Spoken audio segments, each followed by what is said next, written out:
issues that veterans face after returning home.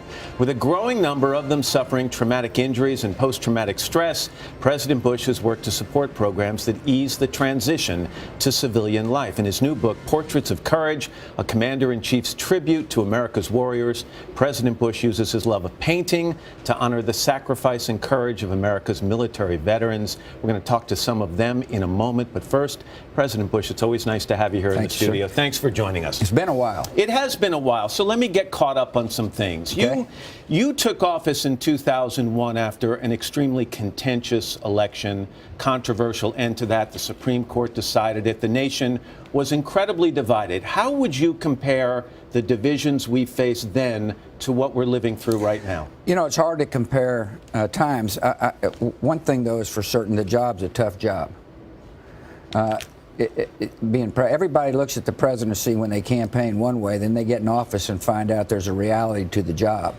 And, you know, there's been times where we've been divided. I remember growing up as a kid, and when I got out of college, we were really divided. And you know, it requires a lot of people coming together to try to make us united. But there's enormous division right now. And although President Trump has said he hopes to unify the country, have you in the first month seen him do or say anything that, in your opinion, would be an attempt to heal the wounds of the election? Well, first of all, there's only been 1 month in office, and so it's you know, he's got 4 years. Secondly, I think you have to take the man for his word that he wants to unify the country, and we'll see whether he's able to do so. It's hard to unify the country, though, with the news media being so split up. When I was president, you know, you mattered a lot more because there was like 3 of you, and now there's all kinds of information being bombarded out, and people can say things anonymously, and it's just a different world. Well, you bring me to an interesting point, because you were a guy who faced both praise and criticism from the media during your time in office, even at the times where you were dealing with the worst criticism, where it must have been very difficult to hear and read some of the things that were being said by the press in this country. Did you ever consider the media to be the enemy of the American people? I consider the media to be indispensable to democracy.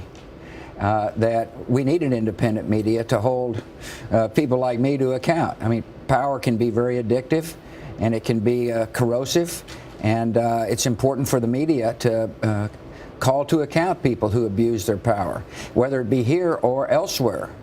One of the things I spent a lot of time doing was trying to convince a person like Vladimir Putin, for example, to accept the notion of an independent press. Right. And it's kind of hard to you know, tell others to have an independent free press when we're not willing to have one ourselves. You mentioned Vladimir Putin. So many questions about the contacts between Trump associates during the campaign and the Russian government. As a former president, would you like to see a special prosecutor appointed to look into this once and for all and give the American people answers? Well, first of all, I think we all need answers.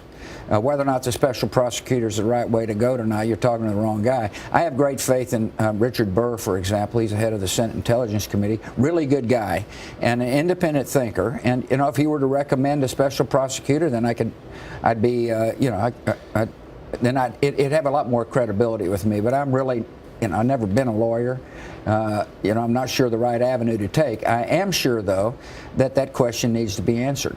It was only 8 or 9 months after you took office that the attacks of 9/11 occurred, the worst terrorist attack on American soil. And just after those attacks, you gave a speech and you said this: "I also want to speak tonight directly to Muslims throughout the world. We respect your faith. It's practiced freely by many millions of Americans and by millions more in countries that America counts as friends. Its teachings are good and peaceful." That's very different talk than what we're hearing today about a Muslim ban. Do you think the president's position on this has been well thought out? I think it's very important for all of us to recognize one of our great strengths is for people to be able to worship the way they want to, or not worship at all. I mean, the bedrock of our freedom, a bedrock of our freedom, is the right to worship freely. And you see, I understood right off the bat, Matt, that this was an ideological conflict, and people who murder the innocent are not religious people. They want to advance an ideology, and we have faced those kind of ideologues in the past. But by banning people from 7 predominantly Muslim countries from entering this country, do we make it easier or harder to fight the war on terrorism? Well, I think it's very hard to fight the war on terrorism if we're in retreat. And I think we learned that lesson, that if the United States decides to pull out before a free society emerges, it's going to be hard to defeat them. The enemy is very good about exploiting weakness. It's going to be very important, if that's the goal, to defeat ISIS, which I believe it should be, that we project strength. Now, whether or not the domestic politics plays helps them or not, Just want to make sure I understand. You for or against the ban? You're against the ban? I am for an immigration policy that's welcoming and that upholds the law. On a more general note, you sat at the inauguration, you listened to President Trump's inaugural address, and he talked about American carnage. Yeah. And the fact that so much has gone wrong in this country and so much is wrong. Is that the America you see when you travel around this country? Well, the America I see often is the America that these vets represent, people willing to sacrifice for the greater good, to put their lives on the line, and then come back and make America a wonderful place to live. And that's why I'm here. I'm selling this book, because I want America to realize how fortunate we are to have people in our midst, and that we got to help them transition from. Hello, Today fans. Thanks for checking out our YouTube channel. Subscribe by clicking that button down there, and click on any of the videos over here to watch the latest interviews, show highlights, and digital exclusives.